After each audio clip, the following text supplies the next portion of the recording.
You have control of this. This belongs to you. This is yours.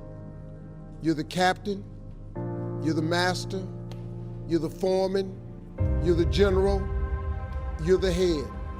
Don't give control of this to nobody. Get off of Instagram and Snap and get off all these blogs and get into something that can really, really move your life forward. Listen, getting successful, it's not a magic trick. You can decide to be rich. It's highly doable. But you first have to think it. The difference between successful people and non-successful people is here. I'm no better than none of y'all. If you want to be successful, you have to change this. This has to change. Listen to me. It's not what makes it hard is your lack of belief that it can happen for you. The fact of it is, though, it's very doable. See, but you got to change, though. If you keep doing what you've been doing, you're gonna keep getting what you've been getting. So if you're at a place in your life and you ain't happy with it, you have to change some things. But you have to make a conscientious decision that you're going to change. And it's not dependent on anybody else. It don't matter what your mama think. It don't matter what your coworkers think. It don't matter what your siblings think. It don't matter what your children think. It don't matter. They have nothing to do with it. This decision is yours and yours alone. Let me tell you something. You get to decide if I'm gonna be rich, poor, mediocre, plentiful, happy, sad. You have a decision to make. It's really not important what the majority of people that are blogging are saying. As a matter of fact, bloggers are not relevant people, they're not shakers and movers, and they're not decision makers, and they're not power brokers.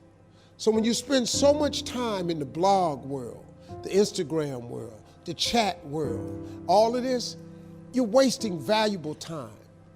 If I was young and I had what you have, and you're the brightest group of young people that have come along in a long time, man. Millennials are absolutely brilliant because you all have technology. I had no technology growing up, nothing. You couldn't download a book.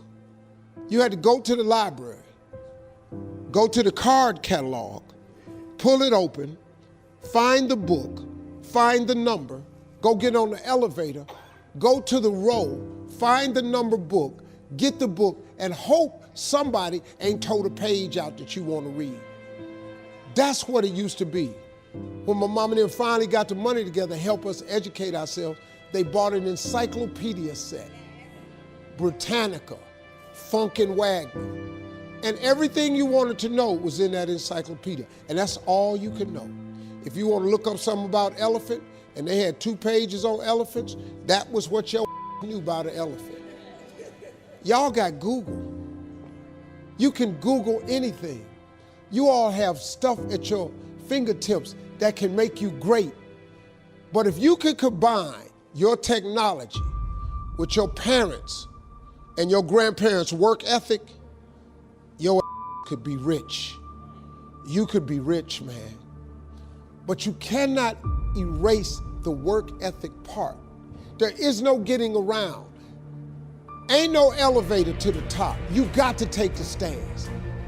The elevator don't go to the top, man.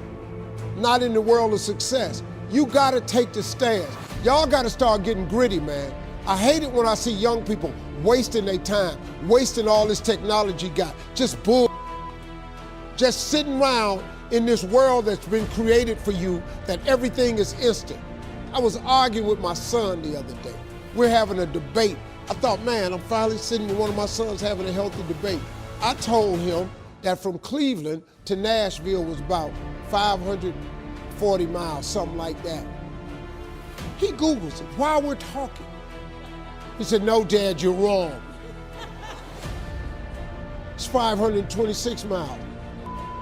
I said 540. It's amazing, man, how you rely on technology and it's a help to you. But young people, you gotta get gritty, man. You gotta develop some dog in you. You gotta understand that success, you can't Google success. Go Google it. You can't Google it, man. I got something else for you. Because I've lived so long and I've been exposed to so many things. I've seen stuff hopefully you'll never see, and I've seen some things I hope one day you do see. But go Google exposure. It ain't gonna take you nowhere.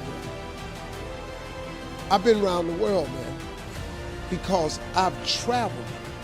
But I traveled it because I've made myself uncomfortable. I have a life of convenience now. But in order to get the life of convenience, you gotta have a very uncomfortable life. You got to get comfortable being uncomfortable. Stop trying to do everything the short way. Stop trying to figure out the easy way, because the ain't gonna happen. I got news for you, man. It's not happening, young people. You got to get messed up sometime. You got to get dirty. You got to get your feelings hurt. You got to get disappointed. You got to get told no. You're going to ask somebody for some money. He going to tell you no. But at least then, when I see somebody trying and I tell them no, I try to at least give them something else. See, I'm not going to hand you a fish sandwich. I'll teach you how to fish. But I'm not giving you a fish sandwich. You can forget that. Once you get this, y'all, you can change everything. Do you understand? Negativity, you can protect yourself from negativity. And that's what stops most people, negative thoughts. You can coat your mind from negativity. It's a real simple exercise to do. I do it every morning before I walk out the door. So I walk out as a positive person. You know, I get tired sometimes. That's different from being negative, because I get mentally drained from my job at times. But to coat your mind from negativity, the way you can put a coating around your mind is with one simple thing: gratitude. Gratitude erases negativity. I'm gonna show you how this works. If you wake up in the morning and you start having negative thoughts, man, this ain't my day. I woke up on the wrong side of the bed. I'm tripping, I just don't feel myself. Every time you feel, in the middle of the day, if you feel yourself doing that, stop, just stop for a second. And start going over in your mind everything you have to be grateful for. Not everything you want, everything you already have, because what you have is substantial. You just haven't gone over the list and taken inventory in a long time. But the fact that you can walk, that's a blessing. The fact that you woke up, that's another blessing. The fact that you can see, think, reason, that's another blessing. The fact that you can go somewhere and get yourself something to eat, that's another blessing. The fact that you can go and turn the key and call someplace home, that's another blessing. The ability to dream is a blessing. The fact that you have an opportunity to get it right is another blessing. And I'm just talking to you, I don't even know you. I could give you 50 things you ought to be grateful for right now. I don't even know you. Start coating your mind with gratitude. It'll change everything for you.